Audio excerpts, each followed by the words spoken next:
अस्सलाम वालेकुम स्टूडेंट्स। आज के इस लेक्चर में हम देखेंगे push down automata for the language of ANBN। आज के इस लेक्चर में हमने देखना है कि एक ऐसा PD हमने बनाना है जिसमें एज और बीज की तादाद आपस में इक्वल होगी।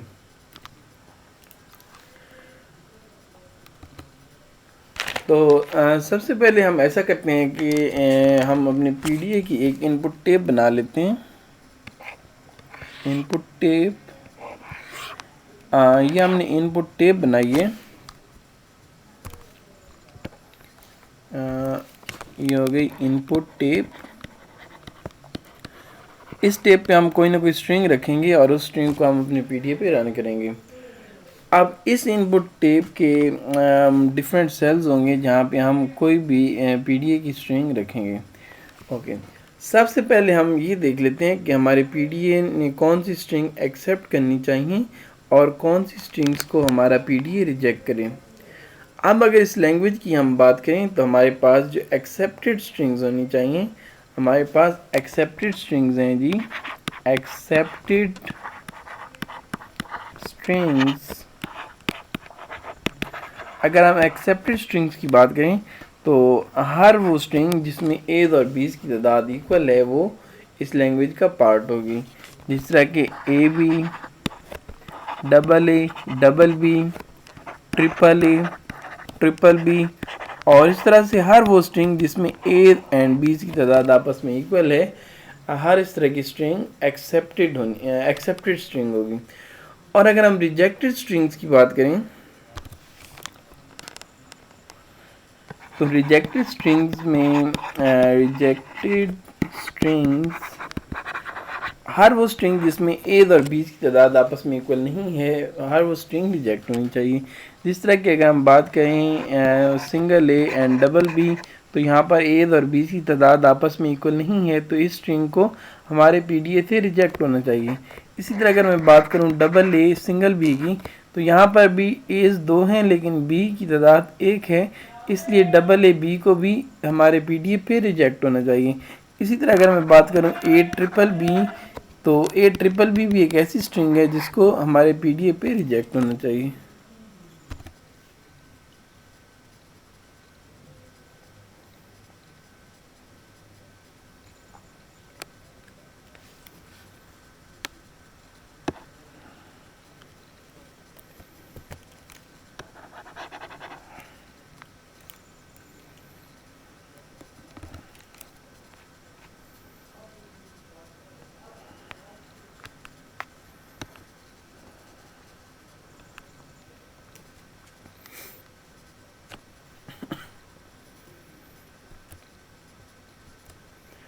आप PDA बनाते वक्त इस बात का ख्याल रखना होता है कि जो सबसे छोटी से छोटी स्ट्रिंग है, सबसे पहले हम अपने PDA को उस छोटी से छोटी स्ट्रिंग के लिए बिल्ड करते हैं, और जब छोटी से छोटी स्ट्रिंग के लिए हमारा PDA बिल्ड हो जाता है तो उसके बाद हम बड़ी स्ट्रिंग्स का इंतज़ाम करते हैं कि जो बड़ी स्ट्रिंग्स हैं वो हमारे PDA पे रन कैसे होंगी। अब यहाँ पर अगर हम देखें तो हमारे पास एक्सेप्टेड स्ट्रिंग में जो AB सिंगल B है, ये सबसे छोटी स्ट्रिंग है। इट मीन्स कि हम इनपुट टेप पे सबसे छोटी स्ट्रिंग को सबसे पहले रख लेते हैं AB single A and single B, और इनपुट टेप के राइट पे हमारे पास डेल्टा मौजूद होता है जो कि इनफिनाइट होता है। डेल्टा हमारे पास इनफिनाइट होता है। ओके, अब हम PDA बनाएंगे। PDA बनाने से पहले हम इसकी लॉजिक देखते हैं कि लॉजिक क्या है, हमें कैसे पता चलेगा कि ए और बी की तादाद आपस में इक्वल हो गई है। अब इसकी लॉजिक अगर हम कुछ ऐसे लगाएं कि हम एक स्टैक ले लें, अगर हम एक स्टैक ले लें और जैसा कि हम जानते हैं कि स्टैक के बॉटम पे डेल्टा मौजूद होता है, यानी कि स्टैक का जो बॉटम है वो इनफिनाइट है, यानी कि इस पे डिफरेंट सेल्स हम यहाँ पे पुश कर सकते हैं, डिफरेंट अल्फ़ाबेट्स हम यहाँ पे पुश कर सकते हैं। ओके, अब अगर हमने एज और बीज की तादाद आपस में इक्वल रखनी है तो क्यों ना हम ऐसे करें कि जितने एज आते रहें उन एज को हम स्टैक के अंदर पुश करते जाएं, और जैसे जैसे बी आए हर एक बी के एवज हम एक को स्टैक से पॉप कर दें। जैसा कि मिसाल के तौर पर अगर हमारे पास डबल ए, जैसा कि मिसाल के तौर पर हमारे पास सिंगल ए और सिंगल बी ले लेते हैं, single A and single B. अब जैसे ही हमारे पास इनपुट टेप से ए रीड हो, हम अगर उस ए को स्टैक के अंदर पुश कर दें और जैसे ही हम बी रीड करें तो एक बी रीड करने के बाद हम स्टैक से ए के पॉप कर लें, तो इट मीन्स कि ए और बी की तादाद आपस में इक्वल हो जाएगी। इसी तरह से अगर हम लेते हैं डबल ए डबल बी और जितने भी ए आए उनको हम स्टैक में पुश कर दें, दो ए अगर हैं हमारे पास तो हम दोनों एज को स्टैक में पुश कर दें और जैसे ही एक बी आए, एक बी के बाद एक ए को पॉप करें, जैसे ही दूसरा बी आए दूसरे बी के बाद दूसरे ए को पॉप करें और जैसे ही यहाँ पे हमें डेल्टा रीड हो और स्टैक से भी डेल्टा पॉप हो तो इट मीन्स के एज और बीज की तादाद आपस में इक्वल हो गई है।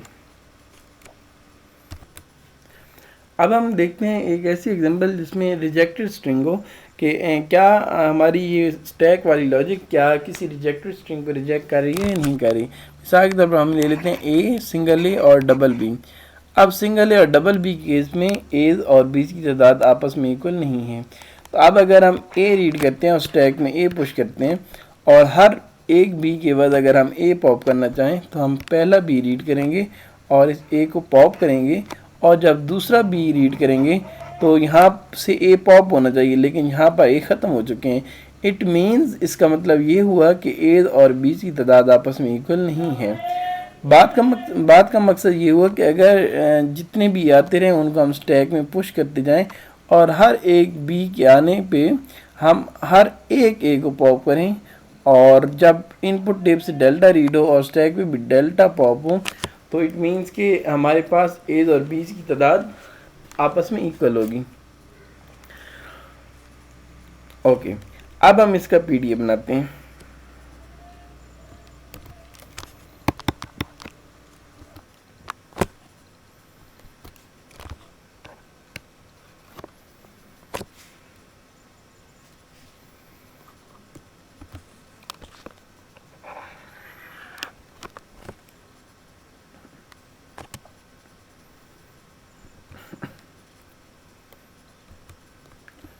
इसके बाद टेप हेड नेक्स्ट सेल पे चला जाएगा, यानी कि हमारा टेप हेड बी पे आ जाएगा।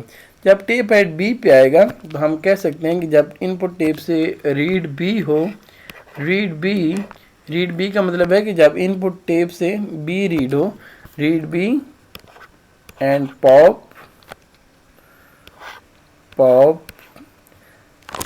अब जब हम इनपुट टेप से बी रीड कर रहे हैं तो हम पॉप कर रहे हैं इस स्टैक को हम पॉप क्यों कर रहे हैं? हम स्टैक को इसलिए पॉप कर रहे हैं कि हम देखना चाहते हैं कि स्टैक के अंदर क्या पड़ा है। अगर रीड बी होता है और स्टैक के अंदर पॉप ए होता है, रीड बी पॉप ए, तो इट मीन्स एक बी के बस एक ए पॉप हो गया। अब अगर हम चेक करें कि रीड डेल्टा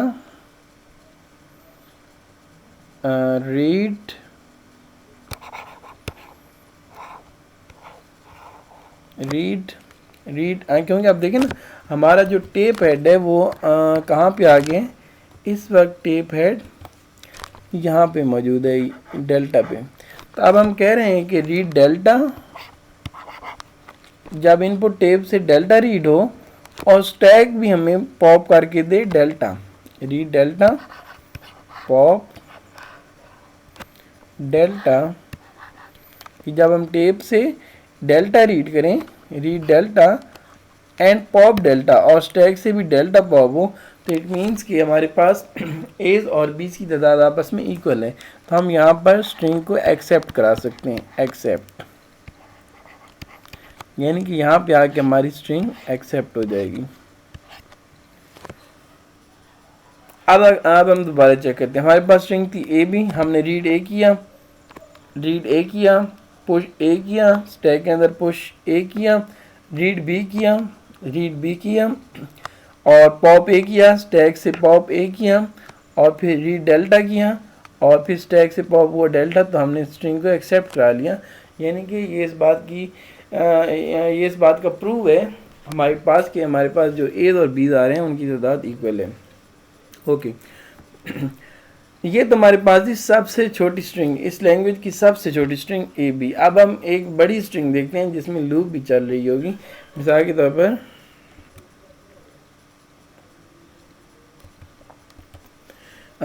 तौर पर हम इनपुट टेप के अंदर हम एक बड़ी सी स्ट्रिंग रख लेते हैं। जैसा कि हम स्ट्रिंग ले लेते हैं, सपोज हम ले लेते हैं ये वाली string 3 times A and 3 times B, 3 times A and 3 times B. और जैसे कि हम जानते हैं कि इनपुट टेप के राइट मोस्ट पोजीशन पे डेल्टा मौजूद होता है जो कि इनफिनाइट होता है। ओके, अब हम क्या करेंगे, उसी तरह से read A, tape head leftmost cell पे है, रीड ए किया, read A push A, stack के अंदर ए के पुश हो गया। फिर हमारा जो टेप हेड है, टेप हेड नेक्स्ट सेल पे चला जाएगा और हमारे पास नेक्स्ट सेल है ये वाला है। दोबारा रीड ए पुश ए और स्टैक के अंदर एक और ए पुश हो गया। अब हमारा टेप हेड आगे मूव करेगा और टेप हेड पहुंच जाएगा तीसरे ए पे। तो रीड ए पुश ए, तो तीसरा ए भी स्टैक में पुश हो जाएगा। अब इसके बाद हमारा टेप हेड मूव करेगा आगे, यानी कि टेप हेड पहुंच जाएगा पहले बी पे। अब लॉजिक हमने ये लड़ानी है कि जितने भी एज पुश हो गए हैं कोई बात नहीं, लेकिन अब जैसे ही एक बी आए तो एक ए को हमने पॉप करना है। ये भी आए तो ये ए पॉप होगा, ये भी आए तो ये ए पॉप होगा, ये भी आएगा तो ये ए पॉप होगा। और जब ये डेल्टा रीड होगा और स्टैक से ये वाला डेल्टा पॉप होगा तो इट मीन्स कि एज और बीज की तादाद आपस में इक्वल हो गई है। ओके, अब जैसे ही पहला बी रीड होगा, रीड बी, तो स्टैक से क्या पॉप होना चाहिए, ए पॉप होना चाहिए, रीड बी, और हमने स्टैक से पहला ए पॉप कर दिया। इसके बाद हमारा जो टेप हेड है वो मूव करेगा आगे नेक्स्ट सेल पे और सेकंड बी पे आ जाएगा। अब यहाँ पर अगर हम देखें तो हमने एक रीड बी किया, लेकिन दूसरे बी को रीड करने का यहाँ पर हमने कोई भी लूप नहीं लगाई कि जिससे अगर एक से ज़्यादा बीज आएँ तो हम उनको रीड कर सकें।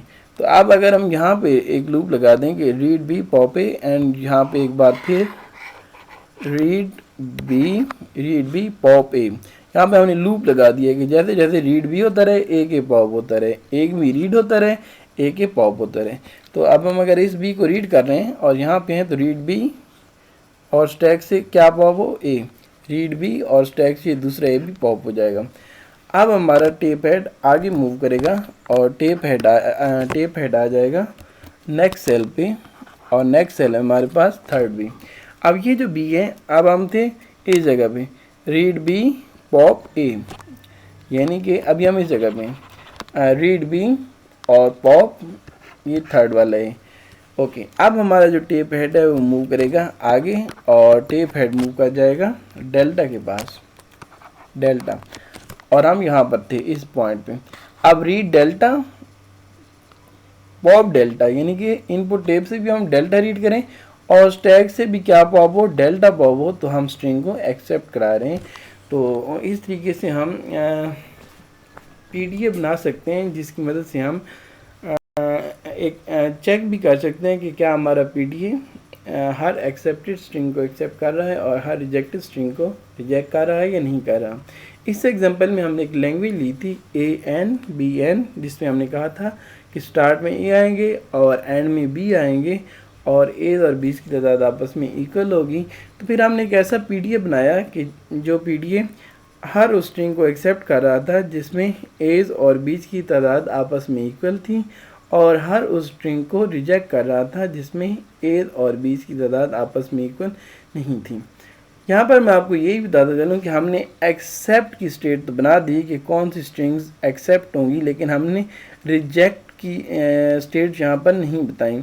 पीडीएफ में रिजेक्ट की स्टेट बताना ऑप्शनल होता है वो इसलिए क्योंकि अगर हम रिजेक्शन की स्टेट्स बताने लग जाएं तो रिजेक्शन की स्टेट्स पीडीएफ में बहुत ज़्यादा होती हैं, हर जगह पे रिजेक्शन पॉसिबल है।